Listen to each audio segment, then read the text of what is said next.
तो आज पढ़ना है अपन को सरफेस टेंशन। सरफेस टेंशन क्या होता है? तो नाम से क्या क्लियर है कि सरफेस में टेंशन। तो इसके लिए हमें क्या लेना है? एक लिक्विड लेना है। तो लिक्विड की सरफेस में टेंशन मतलब जो लिक्विड की सरफेस रहेगी उसमें क्या होगा? एक टेंशन। टेंशन क्या है? एक प्रकार का फोर्स है। जो उसकी सरफेस में जो फोर्स लगता है उसे क्या बोलते हैं? Surface tension. तो इससे होता क्या है कि जो देखो लिक्विड की सरफेस में टेंशन फोर्स लगेगा तो उसको सरफेस क्या चाहेगी? तो मिनिमम से मिनिमम सरफेस एरिया को कवर करना, मतलब a tendency of a surface of a liquid to occupy minimum surface area is called surface tension force. तो इसे समझने की, इससे हमने कई बार एक्सपेरिमेंटल भी देखा होगा। देखो जैसे इसके लिए हम क्या करते हैं? एक्सपेरिमेंटली इसको प्रूव करने के लिए एक रिंग ले लेते हैं, एक सॉलिड रिंग ले ली। इसको हम क्या करेंगे? एक सूप के सॉल्यूशन में इमर्स कर देंगे। इसको इमर्स कर देंगे तो इसमें देखो जब इसको बाहर निकालेंगे इमर्स करके तो इस पर क्या निकल के आएगी? एक मेम्ब्रेन टाइप की बन के आएगी, ठीक है, एक झिल्ली टाइप की जो कि सोप के सॉल्यूशन से बनी होगी। और इस पर हम क्या कर देते? एक जो थ्रेड की एक लूप लेके, इरेगुलर लूप लेके इस पर डाल देते कुछ इस टाइप से, ठीक है। अब जो लूप के अंदर का जो एरिया है इसको हम एक नीडल से क्या कर देते हैं? ब्रेक कर देते हैं यहाँ पे। तो ब्रेक करने के बाद जो हमारे पास निकल के आता है, जो इरेगुलर लूप थी वो एक सर्कुलर रिंग टाइप में कन्वर्ट हो जाएगी। ये यूनिफॉर्म सर्कुलर रिंग रहेगी ये। तो यहाँ से हमें पता चलता है कि जो लिक्विड की जो सरफेस बनी है, इसमें जो मेम्ब्रेन बनी है वो क्या चाह रही है? उसकी टेंडेंसी क्या है? To cover minimum surface area. अब जो कवर करेगी तो क्या करेगी? इस पे फोर्स लगाएगी एक। तो उससे क्या निकल के आता है कि ये लिक्विड की सरफेस में एक टेंडेंसी होती है जिससे वह मिनिमम सरफेस एरिया को कवर करना चाहती है, उसे क्या बोलते हैं? Surface tension. इसका दूसरा एक्सपेरिमेंट एक और ले सकते हैं, जो शेविंग ब्रश होता है जो कि कुछ इस टाइप से होता है।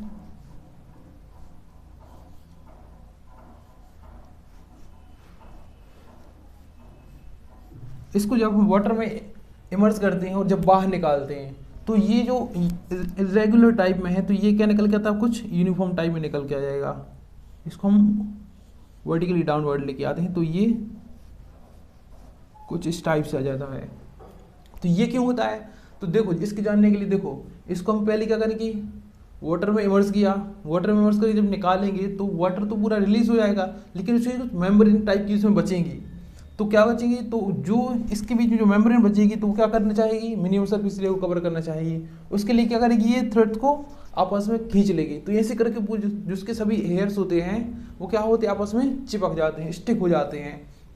तो ये एक अच्छा एक्सपेरिमेंट है सरफेस टेंशन का।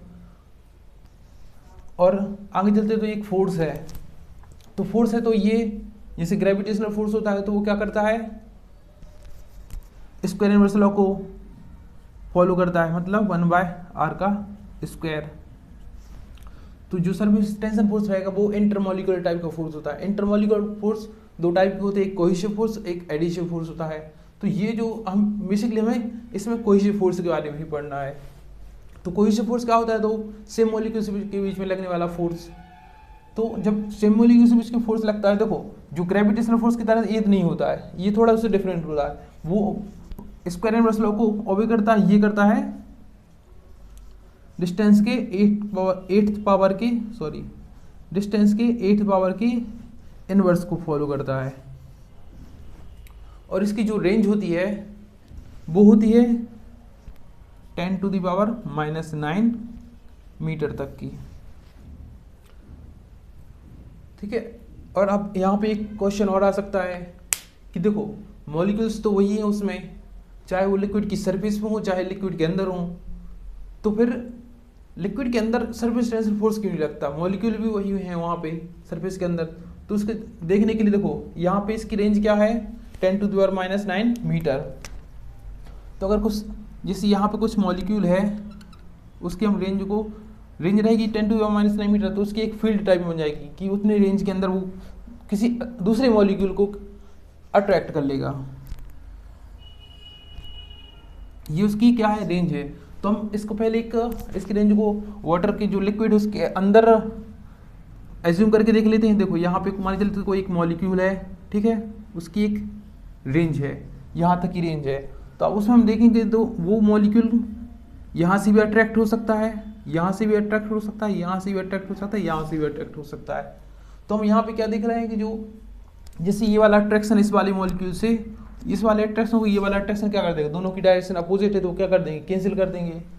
यहाँ पे जो उसकी हम देख रहे हैं कहीं से भी उसको अट्रैक्ट करने के लिए उसका दूसरा अपोजिट फोर्स वहाँ पे काम कर रहा है, तो यहाँ पे जो फोर्स लगेगी वो क्या हो रहा है, एक दूसरे के कैंसिल हो रहा है। तो अगर इस पर हम इस मॉलिक्यूल्स पे लगने वाला नेट फोर्स देखें तो वो नेट फोर्स क्या निकल के आएगा, वो निकल के आएगा 0। और हम चलते हैं अब इसकी सरफेस की ओर। तो देखो सरफेस की ओर देखते हैं तो यहाँ पे एक मान चलो एक मॉलिक्यूल यहाँ पे अज्यूम कर लेते हैं यहाँ पे, तो यहाँ पे हम देखेंगे कहाँ से फोर्स लगा रहा है उसमें, एक यहाँ से फोर्स लग रहा है, एक यहाँ से लग रहा है, एक यहाँ से लग रहा। और अपर डायरेक्शन ऊपर की तरफ हम देखेंगे तो ऊपर की तरफ तो उसमें कोई फोर्स लग ही नहीं रहा। तो हम यहाँ पे जब नेट फोर्स निकल के आएंगे तो नेट फोर्स हमें कहाँ मिलेगा, डाउनवर्ड या फिर इनवर्ड। तो यहाँ पे क्या निकल के आ रहा है, नेट फोर्स निकल के आ रहा है। और जो मॉलिक्यूल के लिक्विड के अंदर थे वहाँ पे नेट फोर्स कितना था, 0। मतलब जो फोर्स लग रहे हैं वो कहाँ लग रहे हैं, सिर्फ मॉलिक्यूल की मतलब लिक्विड की सरफेस पे लग रहे हैं फोर्स। ऐसे यहाँ पे भी अपवर्ड कोई फोर्स नहीं लग रहा, ठीक है। तो जो हम क्या देख रहे हैं, जो फोर्स लग रहे हैं वो क्या लग रहे हैं, सिर्फ सरफेस पर ही लग रहे हैं। तो ये फोर्स कर क्या रहे हैं, देखो ये इस पर नेट फोर्स कहाँ पर लग रहा है, डाउनवर्ड। अब डाउनवर्ड का ये मतलब नहीं है कि वो मॉलिक्यूल्स डस्ट लिक्विड के नीचे आ जाएगा, मतलब बीच में आ जाएगा या फिर सबसे लास्ट में आके बैठ जाएगा, नीचे की तरफ लगता रहेगा। तो ये कब तक लगेगा, सिर्फ उसमें जब तक कि वो यहाँ पे दूसरे मॉलिक्यूल से अटैच नहीं हो जाता, ठीक है। मतलब यहाँ पे जो सभी मॉलिक्यूल रहेंगे सरफेस पे उन पे सिर्फ फोर्स लगेगा, तो उसे क्या बोलते हैं, सरफेस टेंशन फोर्स। यहाँ पे देखो ये अट्रैक्ट एक दूसरे को अट्रैक्ट करेंगे और नीचे की साइड भी अट्रैक्ट हो रहे हैं, मतलब सरफेस को कवर करने के लिए। तो यही फोर्स क्या होता है, surface tension force. I hope कि आप बहुत अच्छी तरीके से समझ गए होंगे। ये सिर्फ इसकी थ्योरी थी, इसके बारे में जो आगे इसके फॉर्मूले बनेंगे उसके बारे में हम कल डिस्कस करेंगे।